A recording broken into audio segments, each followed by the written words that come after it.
What up and good morning, Trill Peeps. My name's Joey Guzzi, and welcome to the first installment of Cup of Joe. I'm a licensed clinical social worker here in the state of Florida for the past 25 years, and I'm here to present this forum as a means to provide tools and skills to answer questions and overcoming struggles and challenges that we're having in our lives, means of support and education.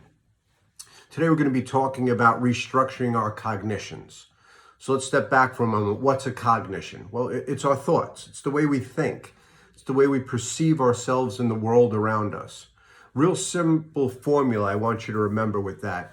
Thoughts lead to feelings, lead to behaviors. Dig that for a second. Just take that in. The way I think, the way I perceive things, the way I see others in situations, and the way I see myself, that's my cognitions. Those are my thoughts. Those then tend to lead to my emotions, how I feel about things, which then lead to my behaviors, the actions that I take. So think about a situation in your life, something you're struggling with, and then put down your feelings regarding that situation and what is the action, the behaviors you've been taking. When it comes to our challenges and our struggles, we're looking to restructure those cognitions, changing the way we think about things, changing the way we perceive things, to then change our feelings, hopefully to promote a more motivational, positive perception of things in ourselves, which then are going to change our actions. There's no way to change that. That's absolutely, what I mean by no way to change it is, it's a simple formula. It's going to happen. Our behaviors are going to change in a much more positive way. Our mental attitude, our cognitions tend to be based on two things. First of all, genetics, truly, and secondly, our environment. From the moment we're conceived, not from when we're born, but to me, my belief is from the moment we're conceived, we're taking in information. Our God has created us to be like sponges from the get-go so that we're constantly soaking in and absorbing data to learn from.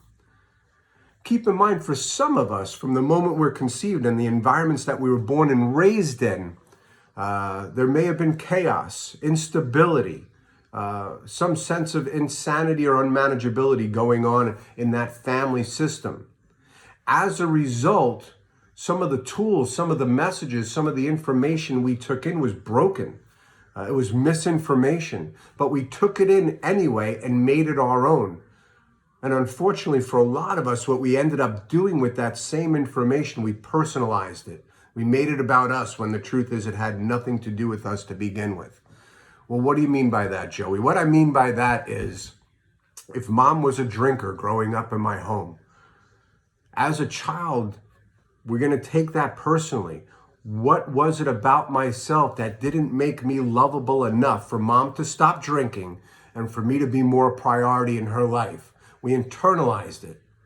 That sets the stage for us in later developmental stages throughout our lives towards being insecure in relationships, to over-personalizing messages from others.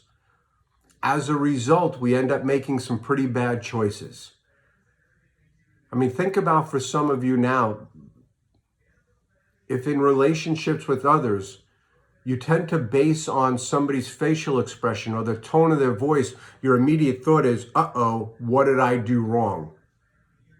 For some reason, I've contributed to this unhappiness or discontent or whatever it is I'm perceiving about somebody else, that it's my fault, I blame myself. And that thinking then, what comes after that are our emotions of anxiety, worry, and guilt. This is just an example. The behaviors or actions that follow it tends to be isolation. I withdraw from people, or I caretake. I overdo taking care of others. Taking care of others becomes more of a priority than taking care of myself. Wanting to know what makes you happy. And I spend my day trying to figure out what makes you happy and tending to you and others constantly. That's then going to abandon myself. I am then going to go without needs. I'm going to be left very frustrated and tired and overwhelmed by the end of the day because I'm neglecting myself as a result of that. So what we want to be doing is continuing to change our thoughts. So here's a little assignment I can give you. This is called Rational Emotive Behavioral Therapy, REBT. This is nothing you need to know about. You're not going to be quizzed on this. So if you take a piece of paper and hold it up like this, if you got a pen or pencil, up here in this top left corner, I think it's top left. Top left corner, you're going to write the letter A, a capital A. And underneath that, you're going to write activating event. With me so far? And you're going to draw a line across the top of the paper with an arrow to the center of the page. You're going to write the letter B. And underneath that, you're going to write the word beliefs. Coming across still the top of the page with an arrow to the capital letter C. And we're going to write the word consequences. Okay? Come back to the middle of your page and arrow down to about midway down. Letter D, disputes. DISPUTES. Okay, so this is your homework assignment. This is what I want you working on. You're going to identify what's the activating event, what it is that you have going on in your life. Maybe a goal you're trying to achieve, or a relationship that you're beginning, or an employment opportunity, or your role as a parent, or your role as a child. Whatever the specific event is, I'm going on an interview for a job. Let's give an example. That's it. Okay, that's your activating event. It's a real event. The beliefs are B. What you're going to write under there are all the thoughts that follow. I'm not a good employee. I'll never be able to abide by the rules. The job doesn't pay enough. I'm worth more than, whatever those irrational beliefs, those old tapes that come into play, write them all down. Those are the beliefs that we have about the activating event. They tend to not be based on reality. So be cool with this, be patient, okay? So you're gonna write all that stuff down. And then over here under C, you're gonna put the consequences. Well, what are the consequences of me buying into the beliefs, the old tapes, that I'm not worthy or unlovable or undeserving, or I don't have the skills or tools, or I won't be able to handle it? Write down all the consequences. Well, I'll have financial stress. I won't sleep. I'll get away from exercise. I'll overeat. I'll smoke more. My spouse will be unhappy with me. Just write all the consequences of that thinking, what will happen, okay? And then here under D, the disputes. This is your reality, okay? This is what we're working on right here. This is the core of our reality, that for whatever reasons, what's happened in our lives before, buried underneath all this rubble, all these layers of lies and self-medicating and acting out and problems, buried underneath that is our truth. And we want to get back to that. And for some of us, we've never been in touch with it. For some of us, we've had moments in our lives when we've been in touch with it, but it's been for fleeting moments. We want to get back to that reality. And back to the reality, those realistic thoughts are, I am a good mom, or I am a good dad. I am a child of God, or Buddha, or L. Ron Hubbard, or whatever and I'm not here to debate your faith or lack of faith. That's not what this is about. Or I do have tools. I am worthy. I am lovable. Come up with specific finite examples in your life that reflect positivity back, because this is what we're wanting to do. We're wanting to inject a sense of success back into our lives, because with these disputes, although you may not buy into them today, over time you will, and we're going to shrink the beliefs. We're not going to totally be able to ameliorate them or get rid of them altogether, but we want to be shrinking the irrational beliefs, the lies. We want them to get smaller over time by buying into this new way of living, being positive, being kind to ourselves, okay? Next, we want to talk about, and this is the foundation of pretty much everything, truly, whether it comes to depression, anxiety, mood disorders, some sense of unmanageability or self-medicating in our lives. We want to get back to self-care. For one reason or another, whether it's jobs, relationships, children, cleaning the house, finances, boom, boom, you know, I don't need to tell you. We get further and further away from ourselves. We get more and more disengaged from ourselves, mentally, emotionally, and behaviorally.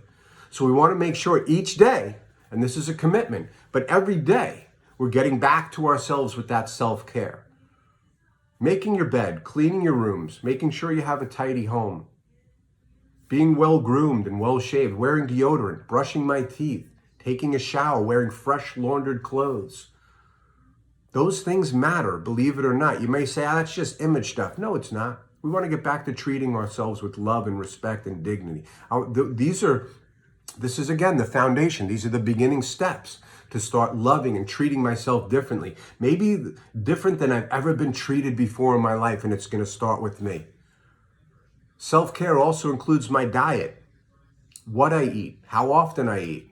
Me personally, I tend to eat 4, 5, 6 small meals a day. Very healthy diet.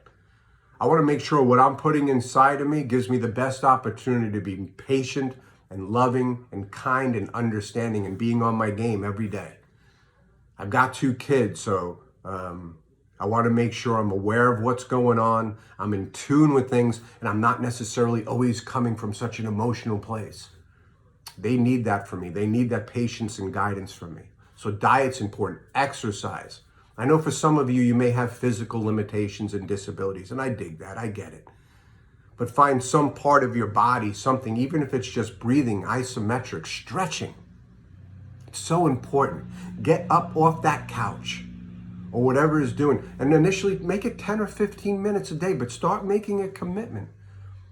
Exercise is so important. It rejuvenates us in ways that, the chemicals that are then fed to the brain through rigorous exercise, it fights off depression and anxiety. And remember, with depression and anxiety, it's constantly finding ways to get back in and grab a foothold, okay? Being lacking hygiene in your life and lacking in a healthy, appropriate diet, isolating, those types of behaviors, that's like your mood disorder, your depression and anxiety in the gym pumping iron. It wants you to be dormant.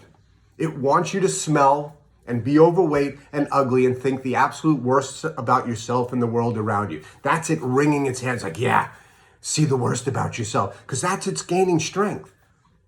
So when we start just digging each day of getting back into a sense of self-care, that starts to weaken already the sense of depression. Trust me, your mood disorder right now, or the way you used to think about yourself, doesn't want you watching Joey Guzzi videos.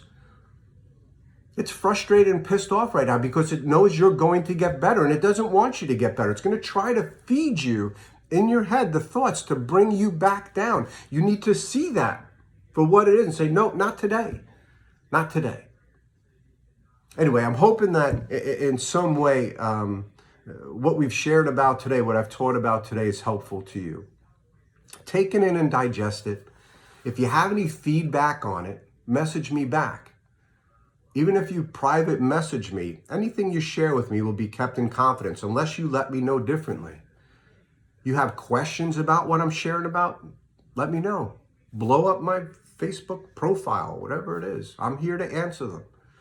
If you ever have a topic or an issue you want me to teach about, let me know. Again, you can PM me or just put it right on the site. Again, hopefully this was helpful for you. Thanks for tuning in, and have a wonderful day.